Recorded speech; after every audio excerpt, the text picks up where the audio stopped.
Hello everybody, I'm Coco Cosmos, and in this video, I will be discussing the movie Acrimony, heavily requested under my Rich Sister Trope video.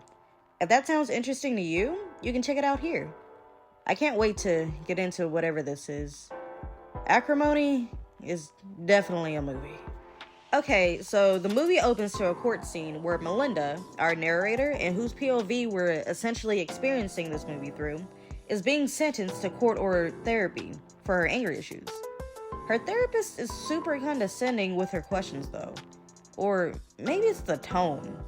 Like, they're just aggravating. Maybe I got anger issues too. She does a thing like, Melinda will say, "I was told to have anger issues." And a therapist will say, "Do you think you have anger issues?" Okay, that's fair enough. But then Melinda says, and I'm kind of paraphrasing, whenever a black woman is angry, she's labeled a stereotypical angry black woman, which is very true. But then the therapist said, "Do you think you're a stereotype?" Like, what kind of therapist are you? So the movie started off pissing me off. But Melinda starts narrating how we got to this point. She keeps talking about this man that's just a huge piece of crap, and how they met. They literally ran into each other at college in the rain. He ended up knocking the papers out of her hands, and she's upset about this, of course. Turns out, they ended up with each other's papers, so he comes to swap back. The whole interaction is basically Melinda hating this dude, and him trying to be cordial and apologize. He ends up telling her all her info in her essay is wrong, anyways, and that he took her class last year so he could help because he got an A. They study together in the library, but the cramming is getting too much for Melinda and asks him to tell her about himself. This is where we first learn about his battery he's creating and how he just knows it's gonna make him some money. She's now infatuated with him because he's so charming and smart, but unfortunately, she got a whole F on her assignment and that she can't disappoint her mother this way. Her mom was even shocked that she decided to go to college. She ain't gotta worry about that though, because turns out her mom passed away. Funeral happens, and here's Robert waiting for Melinda. He goes to the wake at Melinda's mother's house, where he formally meets her sisters. The grilling starts, and Brenda doesn't like him right off the bat, but June is a little more inviting. He also meets their boyfriends / future husbands, and even Melinda's ex. Brenda is glazing it too. So everyone goes to thank the pastor, and Robert takes his opportunity to leave. Melinda catches up to him and offers him a ride home since he was just gonna catch a train, but he actually walked. So she steps inside his RV that he lives in, and it's not too bad. It's got some fucked up blinds though. Melinda picks up one of his vinyls and asks him about it. He offers to play it for her, but she thinks the music is sad. She asks how long he's lived in RV, and he kinda gives a tragic backstory. His dad's in jail. His mom gave him away to his grandma, who raised him until she passed away when he was 14. And now his aunt lets him stay in the driveway. He gives his condolences once again, and things start getting iffy. Like, the way he held her, and they end up doing something you shouldn't be doing with a grieving person you just met. I'm not gonna shame the grieving person. I would never shame a person for doing something while they're grieving, because people deal with grief in many and strange ways. But this man knew better. And yes, he 100% took advantage of her. It was consensual, yes. But he knows he's wrong for this. I'm gonna make a counter for all the time Robert does something hateful or screws over Melinda or anyone else for his own gain. This being the first one on the board. So time jump, and Melinda's sisters are now grilling her on Robert. But more importantly, who's paying for the dates? Their mom left Melinda $350K and the house they grew up in. Brenda warns her not to tell Robert about the money, but Melinda brushes it off at the time. But older Melinda is all but slapping herself for not listening. This green screen threw me off so horribly. Melinda and Robert are on their date, and he's telling her about the company that he needs to invest in his battery, Prescott and Howard Industries. The thing is, they pick by a lottery system. If you get picked and have a superb pitch, then that's a done deal and you get life-changing money. So Robert has been sending letters every week. He calls his battery the Gale Wind. Melinda then offers up the name Gale Force Wind. which becomes a namesake from this point forward. This is where Melinda promises to always be around, and Robert says he's just used to disappointments. She says she won't disappoint him, and they kiss. I won't disappoint you. Lie detector determined that was a lie. Here's where Robert starts promising Melinda the world, basically. I want you to keep note of this. Very important. He says they're gonna live on the top floor of a very expensive building and own a yacht named Mrs. Gale. All of this after they get married and they'll be together forever. Melinda is insanely in love with this man and the promises he just made. Later that night, they're talking kids and having a big family because they'll be rich and everything. Then Robert comes up with a hypothetical. What if he gets the Prescott call and he has to wait for the bus? Melinda says she can just drive him. But then he asked, what if she's not around? And the camera pans to a car ad. Now, narrator Melinda comes back in and says that he was so sneaky about asking for things to make it your idea. And I'm sorry, I do apologize, but he was not hiding it. It was very blatant. He wasn't making it your idea at all. He was begging without begging outright. But I guess that's the power of suggestion. She buys him the car. $25K gone. Maybe I've never been in love because I can't fathom dropping 7.7% of my inheritance on someone I've known less than 6 months. The timeline is weird in this movie, so I can only assume it's been like 6 months to a year since they've met. And then right after the car buying, he stops talking to her for 2 days because she wasn't the one calling. So one night at dinner, her sister tells her since 2 of them are married now, they'll be moving out and she'll need a job to pay for the house upkeep. Melinda understands, but excuses herself. She goes to call her so-called boyfriend, and when he picks up, he answers like she's an old friend. Like, what do you mean? I bought you a whole car. They're not on the call long though, because Melinda has this gut feeling. She goes straight to the dude's RV to check on things. She felt she looked stupid for doing this though, until she had a sign that she was absolutely right. So, in a fit of blind rage, she rams into the RV until it topples with them inside. Robert and the girl are able to get out though, just in time to see Melinda busting the window out of the car she just bought with a cinder block. He grabs her and tries to calm her down, but she passes out, noticeably bleeding from her nose. She's rushed to the hospital, and unfortunately, she has to have a hysterectomy. And guess who shows up to the hospital? Like a big-ass dummy. Brenda tells him to get out. Fast forward 3 weeks, I believe, and Melinda is resting at home, and her sisters are trying to talk to her about her temper and how it's unacceptable. But guess who shows up again? Like an even bigger dummy. The sisters try to make him go away, but Melinda begs him to let him up. And when he does come up, they talk alone. And he spews a whole, I'm sorry, I didn't mean it. I don't know why I did it. Oh my god. This man is infuriating. Like, no! You costed me my ovaries. Took away my ability to have children naturally. And all you have to say to me is, I'm sorry, she didn't mean anything? I would have crashed out all over again. He started boo-hooing into her lap and she forgave him. He promises not to cheat on her again. Some more time passes, and they're sitting on a bench. He tells her that he doesn't have any more money left for school. No student loans, no scholarships, all while looking at her with that shifty-eyed look. Melinda sighs and asks how much his last 2 semesters are. He gasps and fake cries because there is not a single tear in sight. Another $73K gone behind this guy. Older Melinda says she knows she was so stupid for doing this. And I'm not gonna disagree. Yeah, I knew she was young and in love, but there were so many alternatives that could have been checked before she opened her wallet. Like, Christ on a cracker. He could have gotten a job like everybody else that has a hard time through college. She could have gave him a small loan if she really wanted to give him money. There were more options to exhaust before she just dropped this money on him. Like, has she not learned? Of course not. She's still with him at this point. But even if she stayed, she knew better than to give him a large sum of money or another expensive item. She's kicking her own ass later in life, but I'm having trouble comprehending why she didn't see what was right in front of her, besides the love clouding her judgment. Robert proposes with a plastic ring, promising to get a specially made ring for her when he strikes it rich, and of course, she says yes. Her sisters are incredibly disappointed in her and say that they're not coming to the wedding.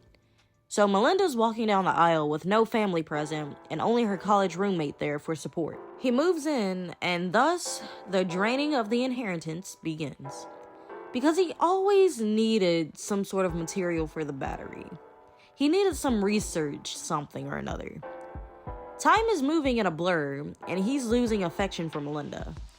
She hands him a bill because it's something she's concerned about, and he says he'll try to get a job. You know, attempt. But he says that working, studying, and perfecting his battery is going to be a heavy load on him.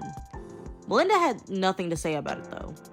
Just that same bothered expression that she always had when he was trying to convince her of something. Melinda ends up working 2 jobs just to make ends meet because she didn't want to ask her sisters for help. She was too ashamed. An official at Prescott tells Robert it's a lottery system for a reason and to stop showing up and sending letters. When she gets home from work though, she sees everything that could be powered by electricity on and asks him what's his problem. He happily responds that it's his battery powering everything, and Goofy over here hooked it all up to the fuse box. Melinda asks if he consulted an electrician first, and he asks why. Cue why. Need I remind you, he's an electrical engineering major. And now they're officially in debt. But hey, look on the bright side. Robert's graduated, and now he can put his smarts and degree to use. And he already has 3 job interviews, all offering a $150K salary. Except, he got rejected because he committed a felony at 15 and neglected to tell Melinda about it. So now it feels like they're back at square one. And Melinda can't get the break she was desperately needing. Robert says that he's fixed his battery though, and he just needs to get it to Prescott to see it. He knows they're broke, but he comes up with the idea to mortgage the house. The paid-off house Melinda's deceased mother had left her, so she wouldn't have to worry about such a thing. The worst choice you could possibly make in this circumstance. He says she just has to keep believing in him. Melinda looks like she's about to cry actual tears. She knows in her heart that it would be a shit decision to make, but she says that she's in too deep. And here they are at the bank, ready to mortgage the house. And this bastard is just cheesing next to her while she's looking like, how did I get here in life? Bro is way too happy. Here marks the resentment era of this relationship. The passage of time eating away at their lives, and nothing to show for it. 18 years, gone like nothing. Robert is still showing up at Prescott trying to get them to hear his battery pitch. But coincidentally, the girl he cheated on Melinda with works there now. Recipe for disaster, of course. She tells him she can't shoehorn him in, but if they just so happen to run into each other at a particular coffee spot at a particular time, then they can discuss business. Later that night, Robert finally gets a call from Prescott Industries. And it's to tell him to not come within 300 yards of the building and to stop harassing them. Robert, of course, flips out, and Melinda asks what happened. He tells her, but she's looking like this is a blessing in disguise, while he's in absolute despair. He says that he wanted to give her all the extravagant things that he said he would. And she wants to know if he ever asked what she wanted. She just wants him to get a job, so she can stop working so hard. She is exhausted. Diana's watching one of the tapes Robert sent in to Prescott so many years ago, and Melinda's sisters are at her house with their husbands to talk about the house being in foreclosure. They still have keys, so they let themselves in. June is trying to make this a calm conversation, but Brenda, who never liked Robert anyways, tears him a new one. But the bottom line is her sisters want to help, so they've come up with an idea how. The thing is, Robert can't screw this up at all, or it will ruin them. The husbands own their own delivery company, and one of their clients is willing to advance them, All Robert has to do is make the deliveries and be on time with them. Simple, right? Can't possibly fuck it up. Everybody leaves, and Robert turns to Melinda and says to her, "You didn't defend me." Oh my lord, I cannot do this. The absolute audacity of this goddamn loser. Oh heavens. So another day, same routine, except there's new tension added, with Robert sleeping on the downstairs couch. It's been like this for months. She tells her friend this, and the fact that they haven't been intimate, so Melinda suspects cheating, but her friend says that there's no possible way. Diana has gotten to the more recent tapes, and Robert gets assigned a super important delivery. Robert's been doing good too. Everything is decent, at least until Brenda finds a wallet in one of the delivery trucks. He gets a call from June's husband asking if the delivery is good, because he's being tracked and just wants to make sure he'll be on time. He tells him everything is good to go, so they hang up. He then gets a call from Prescott Industries again, but he thinks they're threatening legal action. It's actually Diana calling to tell him he finally got his big break, but he has to be at the meeting at 11:30. Problem here is, the delivery he's supposed to make is at 11. What to do? Well, he turns back and does a U-turn back home. The sister's husbands back at the office see him literally going home on the tracker map, so Brenda's husband calls and lets her know what's up before they go catch Robert. Meanwhile, Robert is trying to catch the trash truck, so his prototype won't go away. Melinda's sisters come to her office job to tell her that Robert may be cheating on her. Back at the house, the other husbands are there and they're pissed. They get the keys to the truck, so hopefully they can make the delivery on time, and they don't lose the money. Melinda also comes home, but to confront Robert about the wallet that was found. And obviously, she's also pissed. It's the same girl that he was with 20 years ago. Robert is super confused when she asks about the wallet. She looks like she's going to hurt this man. Like, maim him.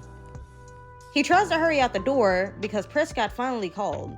Well, Melinda didn't like that, so they get into a kerfluffle, and her sisters show up thinking he's hurting her. They pull them apart and take her in the house. Melinda is livid, Robert shows up late anyways, and Diana says he looks like a crazy person, and he needs to get over whatever is going on here. They go down to the meeting room, and they like his pitch. Great. They offer him $800K for the rights to the Gale Force Wind. All the notes and research and everything. Robert is confused because he thought this would be like a licensing thing. Mr. Prescott said no because of the risk, and the $800K is his final offer. Take it or leave it. Guess what Robert does? You know, the smart and generous man he is.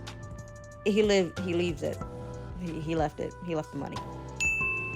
Meanwhile, back at the house, the delivery was made and they can keep the trucks, but they no longer have the client. So they don't get the money that was going to pay for Melinda's house. Melinda is sitting in her chair stewing, describing how her inner rage can be uncontainable sometimes. That she would burn down a house with her in it if it meant to get to the person that screwed her over. Robert comes home and is now surrounded by the 5 people he just royally, and I mean superbly, fucked over. The first thing out of Robert's mouth was him explaining how the wallet was in the truck in the first place. Nobody's trying to hear it though. Then he explains the meeting with Prescott and the $800K offer. Brenda's husband says he has to take that money, and Robert responds that he can't. Now Robert wants to talk to Melinda alone. Melinda asks for clarification first.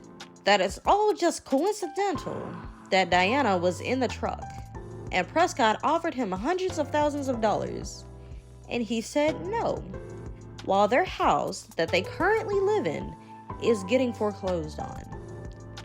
Robert explains that it's not a good offer and starts selling those same dreams that he has been selling for those 20 plus years that they've known each other. This is Melinda's final straw, unfortunately. She calls him a loser and tells him that she wants a divorce. He tries to plead, but Melinda is not having a single iota of it and tells him to get his shit and go. Robert responds that he's not leaving, and she tells him not to play with her. He gathers his records, record player, some papers. It looks so sad and pathetic. I'm sorry, it's not funny, but he genuinely looks like a kicked puppy, and like he can't believe Melinda was actually leaving him after all the shit he put her through. Like, there's no way. Absolutely no way. So a few months pass and Melinda lost the house and moves in with her sister. She's completely embarrassed. Robert is putting in job apps and living in a homeless shelter. Somebody stole his phone too. Melinda goes out on a date with her first boyfriend because Brenda set them up even though no one asked her to. And Melinda has a why not mood about it. And almost as if God hated her specifically, guess who's in the back washing dishes? Robert. And Melinda gets mad all over again, thinking about how much time and money was spent on him. $1,234,908.07 to be exact. But she's willing to take her L. So fast forward to the divorce hearing, and Melinda's lawyer says he can have the car and his clothes. But Robert declines and just gives his heartfelt speech. Melinda doesn't even want to look at him, but she sheds a few tears. He signs the papers and leaves. Brenda tries to congratulate her on her fresh divorce, but it seems a little insensitive seeing she was with this man for 2 decades and truly loved him. Oh, I forgot, there's these little title cards that mark the emotions that Melinda is going through as she tells her story. I never paid them much mind though, because this whole story looks like the stages of grief in reverse. More time has passed, and Robert calls Diana from his job. She picks up, and Robert fills in some gaps, and Diana takes him in once she finds out he's been living in a homeless shelter. Brenda has thrown Melinda a divorce party because she's elated. Brenda's kind of an asshole though, not gonna lie.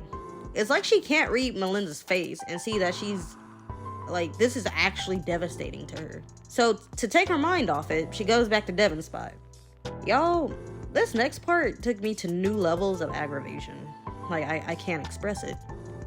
So Robert is in Diana's tub, and she's sitting by the doorway while a grown man takes a bath. And she gives this whole speech about how things happen for a reason, and even says, maybe you're supposed to leave them behind. That he's such a good man, and she hates seeing him defeated.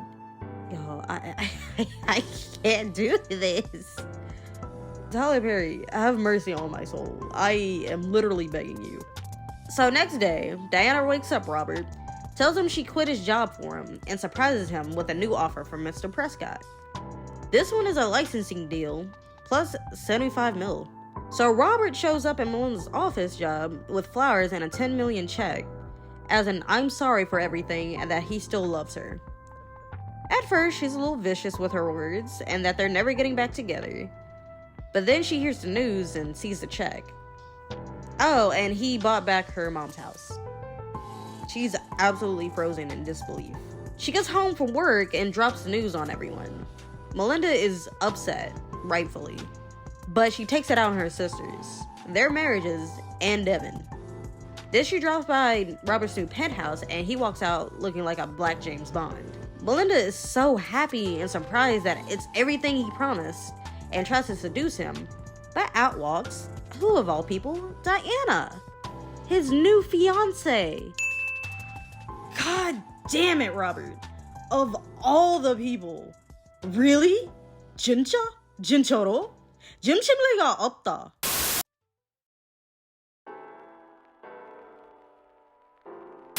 You cannot be serious. You're the most unserious person on earth. So during the ride home, Melinda fixates on how they're probably making love and how she knows him so well because of their time together, getting angrier and angrier. She's getting to live the life that Robert promised her. The bitch that he cheated on her with. Absolutely not. And this marks Melinda's downward spiral. She starts harassing and stalking them on social media. Like, bro, he gave Diana the dress Melinda wanted by the designer she wanted, gave her the private jet, the trips to Paris, and even the godforsaken boat named Mrs. Gale. Like, what is wrong with this man? So Robert shows Diana the papers that show Melinda suing Robert, basically for back pay and damages, claiming that the deal was made before they divorced. And he has the nerve to call Melinda sad. Diana then mentions the online harassment. These bitches are disgusting, actually. So Melinda's sisters and her friend Sarah try checking in on her at the house, but instead of finding her, they find some pretty disturbing photos. In court, like I mentioned before, Melinda wants what she's owed.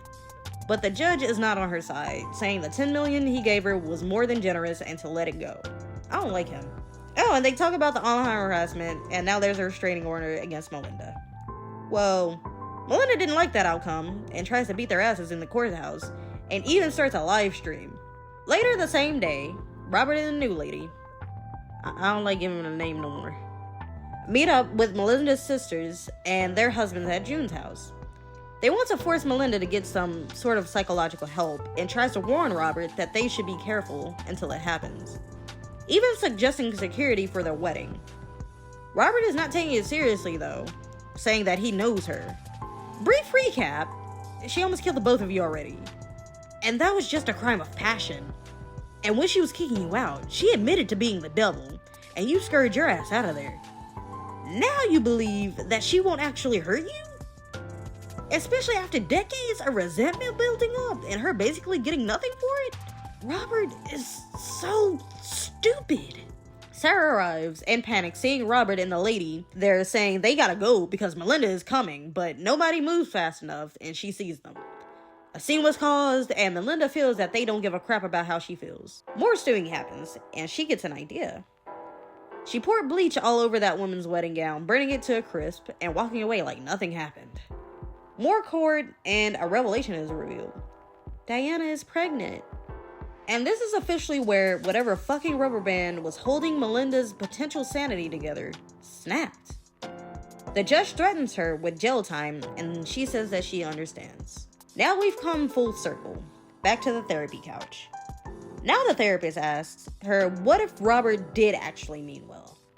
That he's not this mastermind set out to do malicious things. That he genuinely wanted the best for her.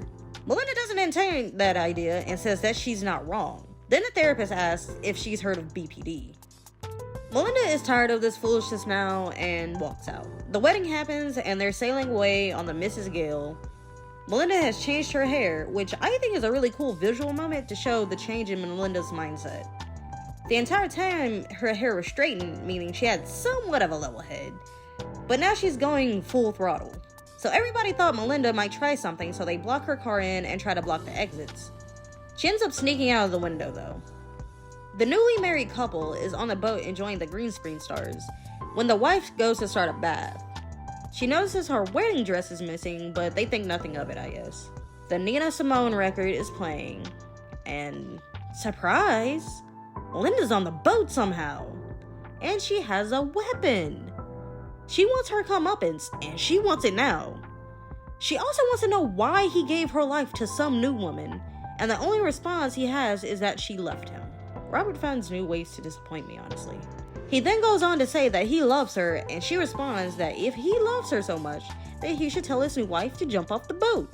He tries to reason with her when the gun goes off and draws attention. Melinda tells the staff to jump off the boat.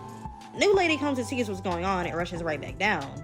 A very low-speed chase ensues, and Melinda catches her, demanding her ring. Meanwhile, Robert is wobbling down towards them and ends up pushing Melinda into the water.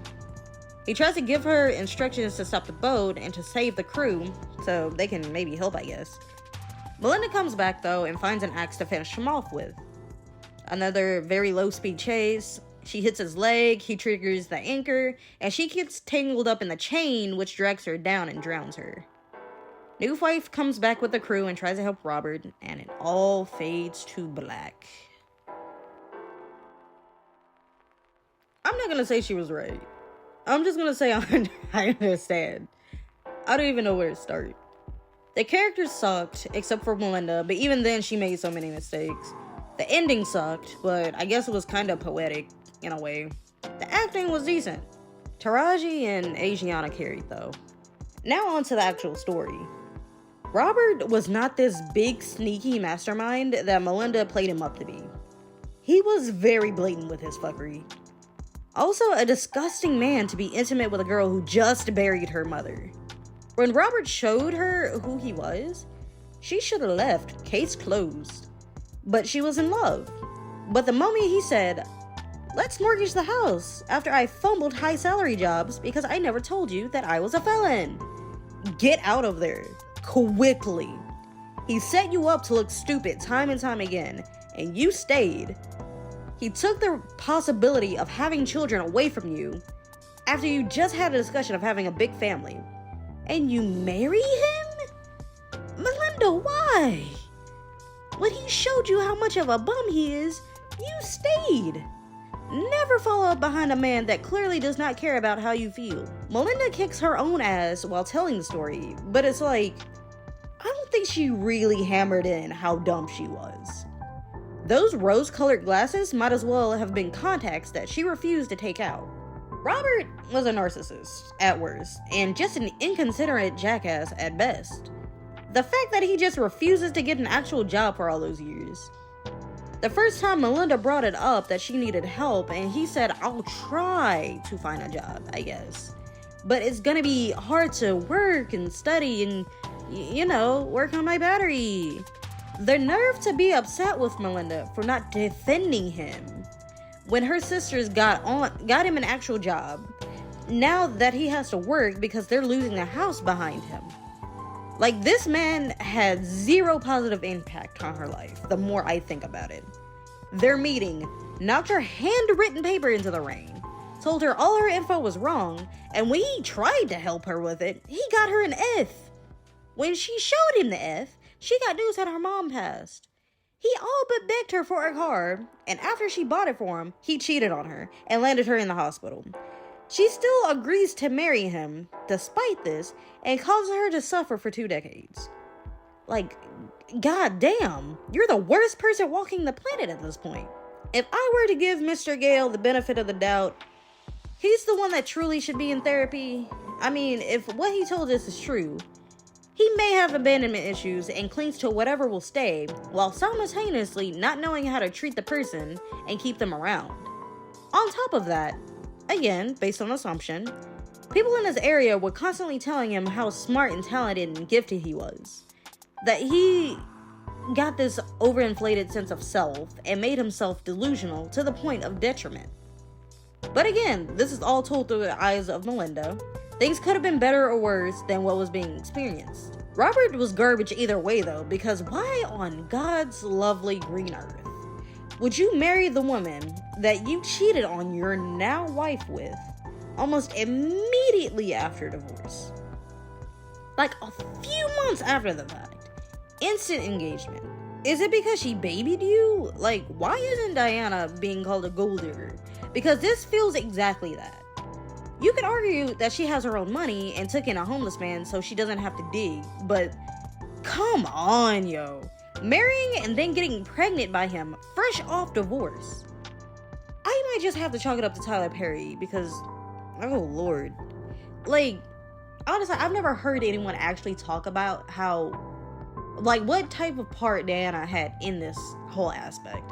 She need to catch some of the blame too, because why would you marry? You did not realize you loved this man. You did not meet this man after all these years and decide, you know what, you're the man for me, I'm going to marry you. No, you got him millions and said, well, I'm gonna marry you now, because what else am I gonna do? This was a once in a lifetime. Like, she is literally a gold digger. I do not care. Robert absolutely owed Melinda half of all Gale Force One earnings. Hell, she even gave him the name for it. That 10 million was never going to be enough. And Robert just kept pissing her off more and more. It's not like they didn't see this coming. I'm not gonna say she had to take Robert out, but I'm gonna say I don't understand how she got to this point, especially if she has undiagnosed and unmedicated mental health issues. Especially since she waited for this moment her whole life, toiled away at dead-end jobs for years upon years behind this fool, and little to nothing to show for it. She waited for the payoff, and it never came. She did nothing but love that man and stick beside him even when everyone, mostly Brenda, told her that he was a bum and worthless. I'm the biggest fan of the sisters later in the story, only because Brenda comes off as so damn hateful and inconsiderate of Melinda's feelings, and June is way too quiet and thought bringing Robert and Diana to her house was a good decision. TLDR, Robert sucks, Melinda was justified, Diana is manipulative. But what do y'all think? What other movies do you want me to talk about? Let me know in the comments below. Coco Cosmos out.